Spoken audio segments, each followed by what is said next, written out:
પ્રજાના ચૂંટાયેલા સભ્યોથી જ પ્રજા પરેશાન. પંચમહાલ જિલ્લાના ગોધરા શહેરમાં મુન્ના કાંઠાથી લઈને એમટી શાળા સુધીનો આમીરપુર રોડ છેલ્લા કેટલાક વર્ષોથી અત્યંત ખરાબ હાલતમાં છે.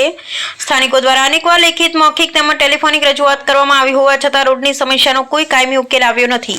રોડની હાલત એટલી બિસ્માર છે કે બાઇક લઈને પસાર થવું પણ મુશ્કેલ બન્યું છે. કોઈ બીમાર વ્યક્તિને દવાખાને લઈ જવામાં પણ ભારે હાલાકી પડે છે. સ્થાનિકો કંટાળીને કહી રહ્યા છે કે રોડ બનાવતા ન હોય તો ઓછામાં ઓછું ખાડાઓમાં પુરાણ કરાવી રસ્તો સીધો કરાવવામાં આવે, જેથી લોકોને અવરજવરમાં આસાની રહે. આ આમીરપુર રોડ શહેરનો સૌથી વ્યસ્ત રોડ છે.